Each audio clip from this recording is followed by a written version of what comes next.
Olá, como vai? Este é o Valor Humano, seu podcast da TV Medicina e Saúde, que é distribuído pelo nosso canal do YouTube, pelo Deezer, pelo YouTube Music e pelo Spotify. Hoje eu converso com a fonoaudióloga Cíntia Galgaroto Fabiani, especialista em fonoaudiologia neurofuncional, já que a gente vai abordar aí o mês de fevereiro, em que órgãos de saúde lembram o Dia Mundial da Doença Rara, é no final de fevereiro. Mas isso fica muito volátil para quem não convive com essa população que vivencia essa condição ou condições, pois me parece que aí há um compêndio de doenças que fazem parte dessa nomenclatura.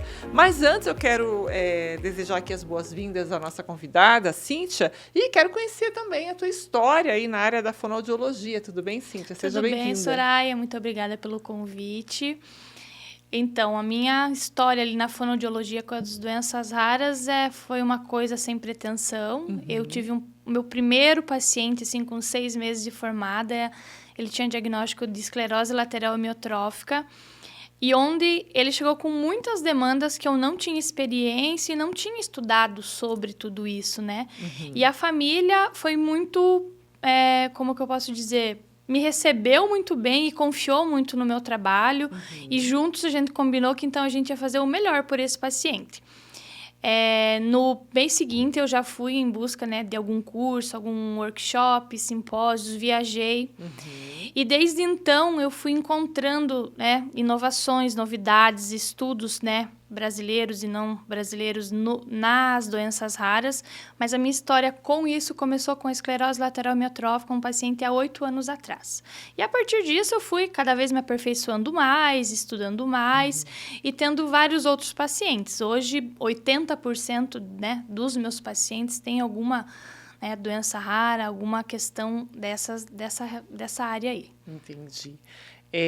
Eu vou pedir para você explicar para quem está acompanhando a gente o que é esse tipo de esclerose, mas já você respondendo o que caracteriza uma doença rara e se existe um número específico de pessoas afetadas para que uma condição seja considerada rara. Explica para a gente. Então, as doenças raras, elas são consideradas raras porque ela atinge um número mínimo de indivíduos, né? Então, a cada 100 mil pessoas, 65 indivíduos têm uma doença rara. Então, ela acaba ficando num grupo de minoria mesmo, né? Certo. A esclerose lateral amiotrófica, não temos um número, né? Porque temos os pacientes que demoram para ter um diagnóstico, né? Mas ela está nos casos dos raros por isso, porque ela é uma patologia que demora a ser, né, diagnosticada, porque por conta dos sintomas que são fraqueza muscular, dificuldade no respirar, cãibras. Então, com esses sintomas, o paciente acaba procurando um ortopedista, um neurologista, e eles vão descartar isso, né? Confunde bastante. Uhum. Então, eles acabam descartando hipóteses. Eu tenho pacientes que o primeiro diagnóstico que ele teve foi um AVC. Tenho pacientes que passaram pelo ortopedista e fizeram um tratamento, fizeram cirurgias. Como não houve uma melhora, eles foram fazendo buscas. Eles passam daí pelo reumatologista, procuram outros profissionais até começar a ir para exames específicos, que o último exame que é feito para diagnosticar a esclerose lateral amiotrófica é a eletromiografia, né, com o neuro. Então, a partir disso, eles têm um diagnóstico, mas aí já se passou 6 meses a 1 ano, tem casos que até 2 anos, né? Nossa. Uhum. Então, ali a gente perde, vamos dizer, um pouco de tempo. Então, por isso que ela é rara, porque ela é uma condição um pouco mais difícil de diagnosticar também, além dela não afetar tantos indivíduos. Uhum. E o que causa, por exemplo, esse tipo de esclerose? Já tem Ela não tem uma causa. Ela não tem uma causa, sim. Então, por ela não ter uma causa, ela não é uma doença curável. Ela é uma doença tratável, né? Uhum. Então, é por esse caminho aí que a gente considera todas essas doenças raras. Certo. E vamos falar um pouquinho da tua área em específico, Sim. né? Como que as doenças raras, elas podem afetar a comunicação, a fala e a linguagem dos pacientes? Os pacientes que chegam até mim, eles vêm com queixas, né, semelhantes. Então, dificuldade de mobilidade de órgão fonoarticulatório, né? Dificuldade na parte respiratória, né? Para a produção da voz, que, né? As doenças elas causam disartria, que é a dificuldade de mobilidade, a disfonia, que é a dificuldade ali, né? No ato da voz, ali na vocalização, e a disfagia, que é a dificuldade da deglutição, né? De engolir. Certo. Então, essas são as maiores queixas deles. Então, eles acabam tendo dificuldade, porque nesses sintomas existe a fraqueza muscular, a dificuldade respiratória, a hipotonia. Alguns têm alteração cognitiva, então a gente não consegue, né, ter essa formação ali da linguagem. E muitos pacientes que chegam também, o número que eu atendo de crianças é baixíssimo, mas os que chegam, eles ainda não foram alfabetizados. E muitas vezes, eles ali, sem saber ler e escrever, eles acabam também tendo uma dificuldade, né? E é onde a gente tem que usar os meios de comunicação alternativa com eles, né? Mas, antes disso, a gente trabalha muito a questão muscular, a questão fonoarticulatória mesmo, produção de palavras, fortalecimento de musculatura, utiliza, se necessário, a ventilação não invasiva. Então, tem uma série de coisas que a gente consegue fazer, mas tudo depende muito de cada paciente, de cada queixa e da idade também, né? Então, mas no geral é isso que afeta. Certo. Você falou aí de crianças, né? É alto o índice de crianças que são afetadas por essas condições, Cíntia? Altíssimo. Aqui, né, na nossa região, a gente não tem muito, mas é alto, sim, as crianças que já nascem com alguma questão, né, com alguma doença rara, e elas levam um tempo para o diagnóstico, né? Muitos acabam descobrindo lá com 5 anos de idade, porque são sintomas um pouco mais leves que vão apresentando, né? Então, existe toda a investigação, igual eu falei. E tem muitos que nunca nem chegam ao diagnóstico, né? Então, crianças, existe um número grande nível Brasil, que eu estou falando, né? Segundo a Organização Mundial da Saúde. Mas na nossa região aqui, hoje, a gente tem mais adultos. E qual que é o papel da fonoaudiologia no tratamento desses pacientes, né, com doenças neuromusculares e degenerativas? Então, é um papel fundamental, né? Porque as principais funções, né, do ser humano seria a comunicação e a questão da parte respiratória e alimentação. Então, esses 3, eles são afetados, né, pelo paciente com alguma patologia rara, né? Então, assim, a fraqueza muscular causa, né, essa disfagia, essa dificuldade de mastigação, de deglutição, de coordenação respiratória, a hipotonia, a dificuldade de respirar. Tem alguns pacientes que precisam de ventilação não invasiva ou invasiva 24 horas por dia. Então, tudo isso a gente tem que trabalhar conforme a necessidade de cada um. Eu gosto muito de falar que nas doenças raras o tratamento é individualizado para cada paciente. Porque eu posso ter 10 pacientes com a mesma patologia e esses 10 eu vou tratar de forma diferente. Por conta mesmo do funcionamento da fisiologia do nosso organismo. Porque a gente sabe ali que existe a fisiologia respiratória, a fisiologia da deglutição, tudo. Porém, neles, ela é mais afetada, né? E cada um responde de uma maneira. Uns mais e uns menos, né? O que eu digo uns mais? Uns apresentam mais dificuldades, uns não conseguem se alimentar via oral, né? E precisam de uma via alternativa, que seria uma gastrostomia. Outros têm a mesma condição, né? A mesma diagnóstico, mas levam uma vida se alimentando via oral. Então, assim, existe essa diferença de cada paciente. Alguns têm mais que uma doença, né? No mesmo paciente, mais que uma doença rara, e outros só aquela de uma forma, vamos dizer, mais leve. Puxa vida. Quando você fala em tratamento, quais são os profissionais, qual é a equipe multidisciplinar que deve estar presente no tratamento para assistir esse tipo de paciente? Certo. A equipe multidisciplinar é indispensável nesse caso, né? Geralmente, para nós, chega o diagnóstico, né, de um neurologista e muitas vezes ele chega, né, falando da minha área, o paciente chega primeiro na fono. né? Por conta das dificuldades já bem presentes. A falta de mastigação, deglutição, respiração, fala, linguagem. Digamos assim, que seria o que é mais acentuado nesse diagnóstico. Exato. É uma questão bem acentuada. Certo. E por esse caminho a gente vai encaminhar para fisioterapia, tanto a motora quanto a respiratória, para nutricionista, para terapeuta ocupacional, para psicologia, para ajudar nesse suporte emocional ali, para o pneumologista.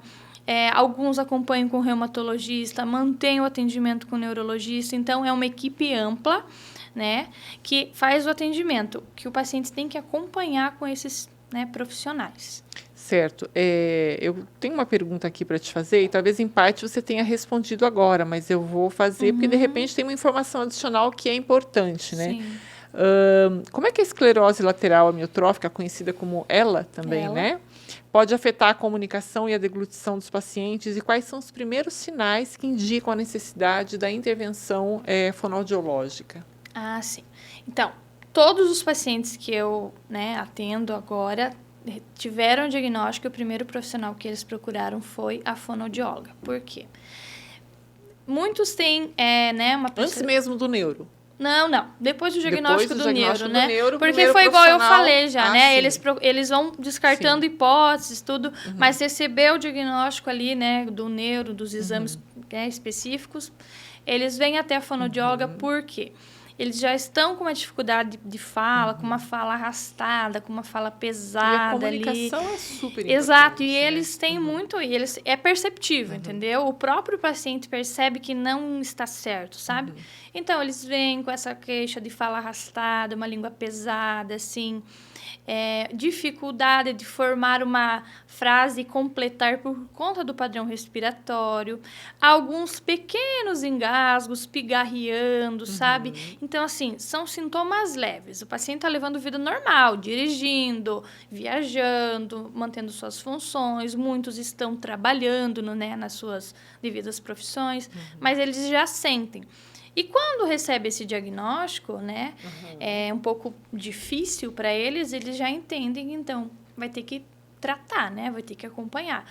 E ali a gente vai encaminhando para os profissionais, assim... Que você elencou há pouco ainda. Exatamente, para os profissionais principais, Não dá para cuidar de nenhum paciente, de doença rara, sem a equipe multidisciplinar.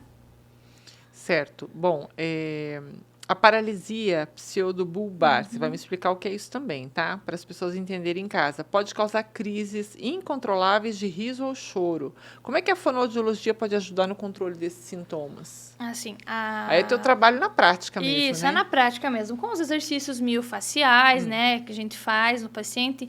Mas um paciente que tem uma paralisia pseudobulbar, ele precisa muito de um acompanhamento médico, inclusive psiquiátrico, por conta de usar uma medicação para manter esses, para controle desses sintomas, E o que é, essa paralisia pseudobulbar? Ela causa paralisia da musculatura facial ali e vai estar prejudicando a fala, vai estar prejudicando a deglutição do paciente, vai estar deixando ele com uma rigidez muscular, mesmo com dificuldade de executar essas funções. Então, associado à fonoaudiologia, ele precisa, sim, da questão da medicação, sabe? Para controle imediato de sintomas.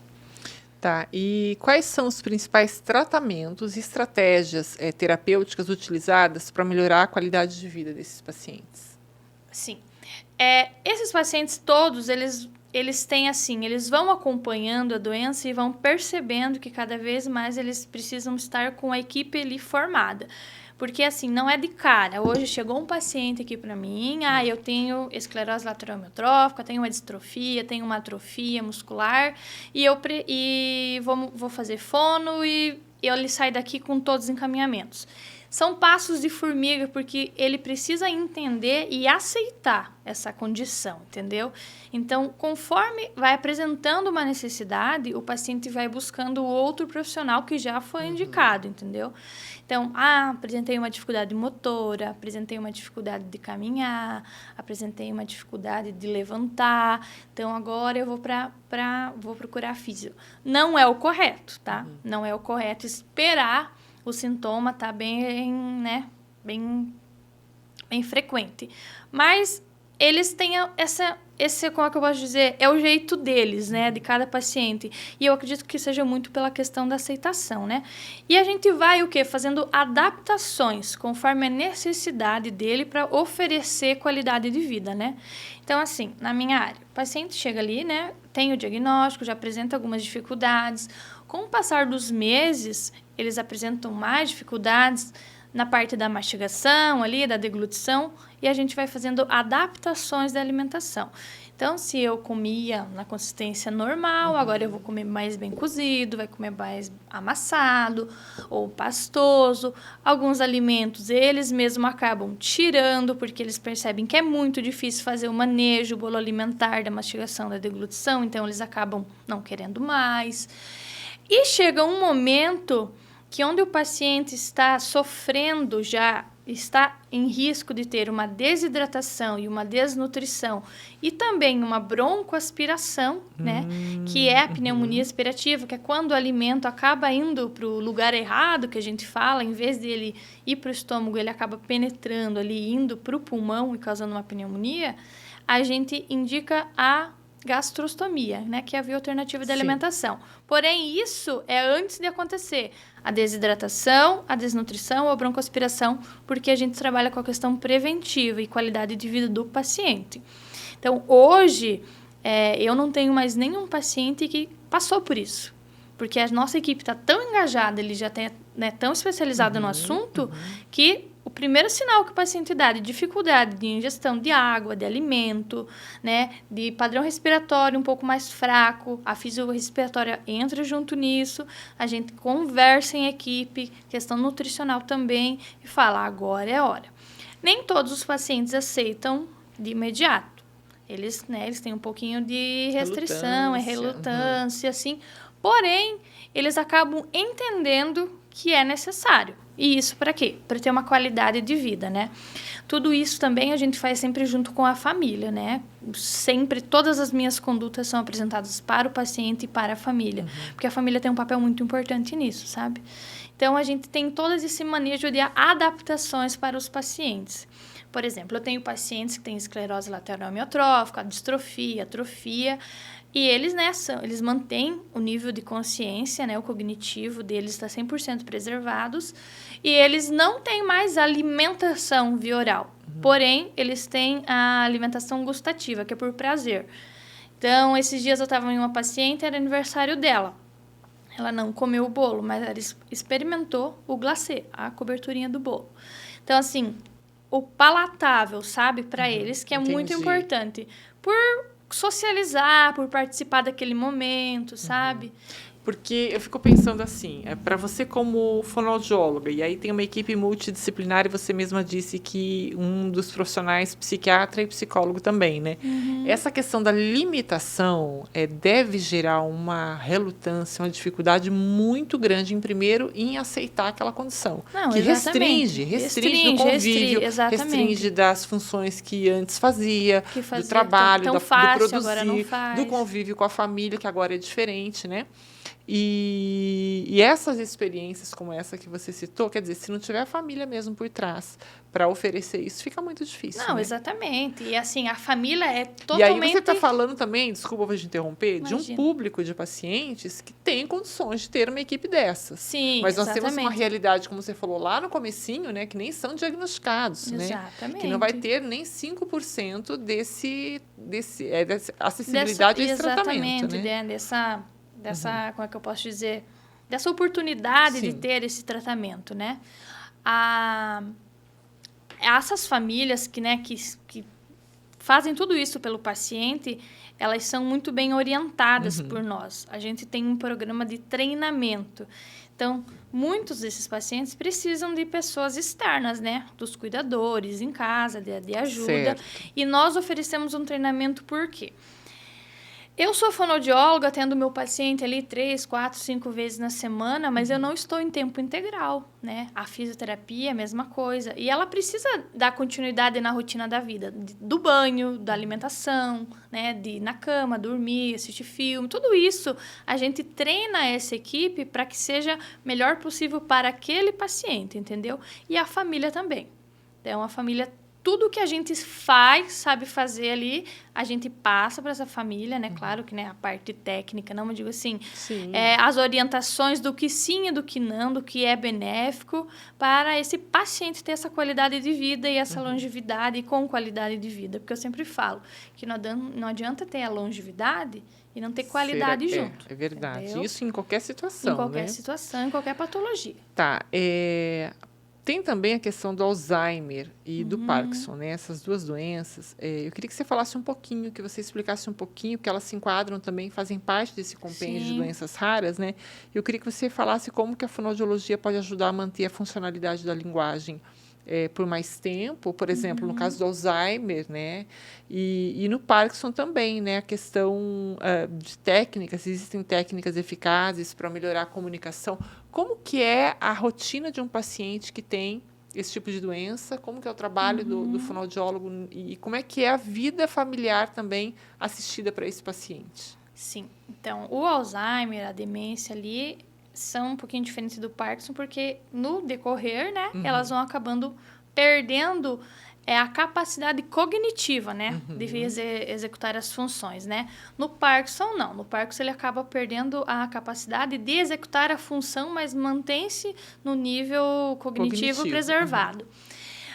Nesse caso do Alzheimer e da demência, a gente sempre está estimulando quem está junto, quem convive com esse paciente, a estimular a memória, porque eles lembram muitas coisas assim do passado, eles acabam conversando muito. Isso é bom manter-se ativo, manter-se vivo. E o que eu sempre falo pro cuidador, pro familiar, mantenha-se conversando, tenha calma, tenha paciência, sabe? Eles trabalham muito, uma coisa que é muito legal, que às vezes no consultório eles trazem fotos da família para a gente trabalhar alguma festividade, o que aconteceu nesse dia, quem são essas pessoas, que data que foi, sabe? Para manter vivo isso e para eles estarem sempre estimulando.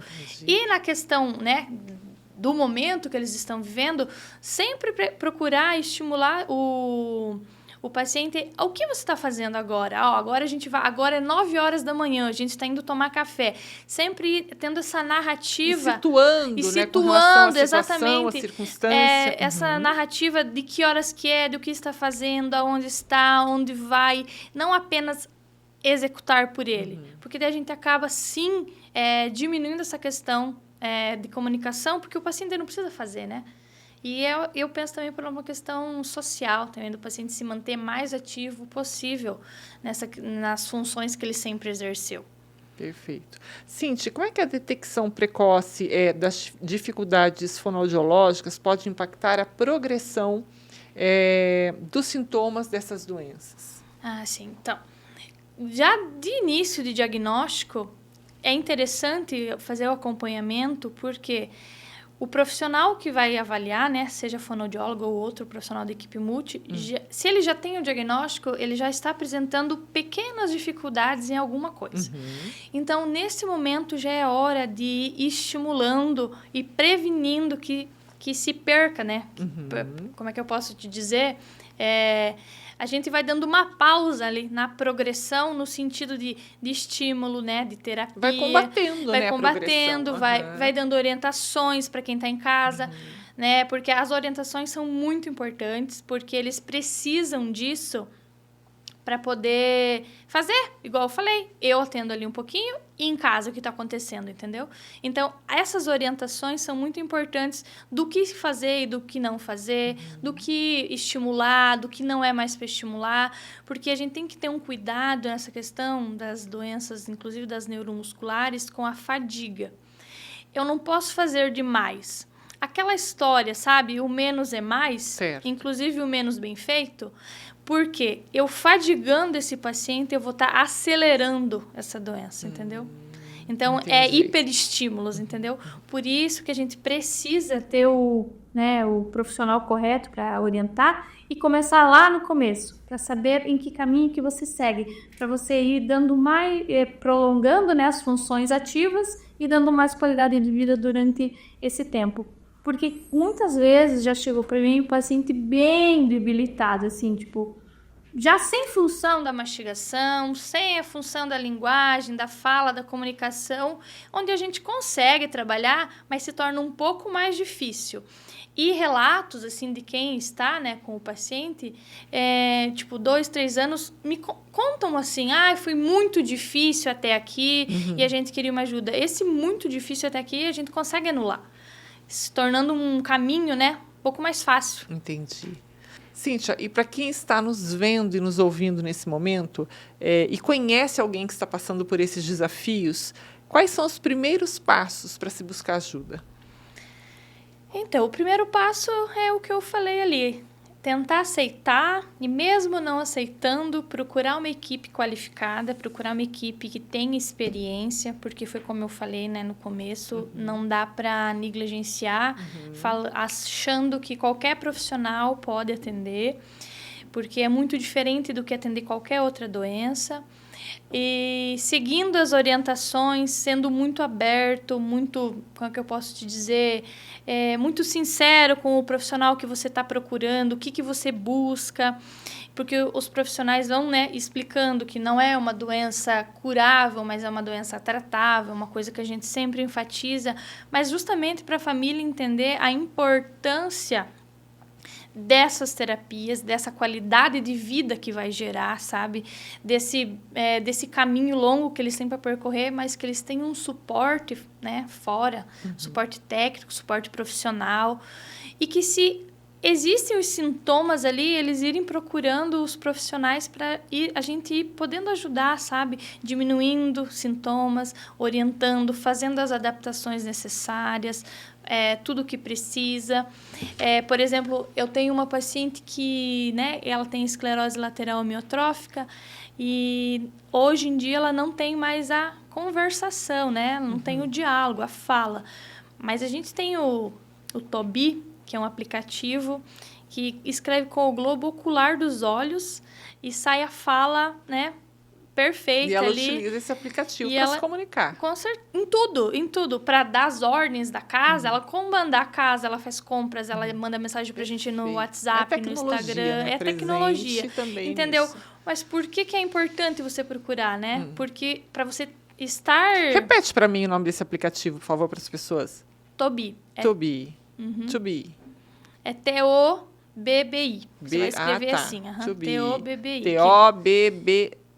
Isso. Lá é uma comunicação assistida, né? Tobii. E por que eu, né, falo para procurar o profissional? Porque muitas vezes ali sozinho não vai conseguir. E o profissional vai te apresentar todas as adaptações necessárias para esse paciente, né? Vai te apresentar tudo o que precisa para ir ficando mais fácil para todo mundo. Para quem cuida, para quem está vivendo a doença, para quem convive junto, para o meio social. Então, isso é muito importante. Sem dúvida alguma, né? Olha aí a contribuição fantástica da Cíntia Calgaroto Fabiani, com quem eu conversei aqui no Valor Humano, ela que é especialista em fonoaudiologia neurofuncional. Cíntia, muito obrigada pelas informações. Qual que é o teu Instagram para as pessoas te procurarem lá e saberem um pouquinho mais sobre essa linha de trabalho que você vem realizando com tanta perfeição, com tanta dedicação e humanismo? Certo. O meu Instagram é Cíntia Calgaroto, né? Calgaroto com 2 T's, Calgaroto né? com 2 T e Cíntia com S, né? Isso, sem H. Cíntia com S, sem TH. É T normal. E Calgaroto com 2 T's. Isso. Lá eu tenho divulgado várias informações sobre isso, inclusive agora nesse mês das doenças raras, a gente vai falar muito. Eu coloco muito caso clínico dos pacientes, os pacientes autorizam, eles gostam de ajudar outros pacientes. Claro. Então, a gente tem vídeo, tem foto, coloca quantas experiências, é muito bacana. Ótimo. Cíntia, parabéns pelo trabalho. Sucesso. Muito obrigada. Muita saúde para você. Nós vamos ficando por aqui. Lembrando que você pode se inscrever em nosso canal, se você ainda não é inscrito, TV Medicina e Saúde no YouTube. Procure a gente lá no Spotify também, para você sempre estar por dentro de novos vídeos, de novos conteúdos sérios, com credibilidade sobre saúde, bem-estar e qualidade de vida. A gente se vê.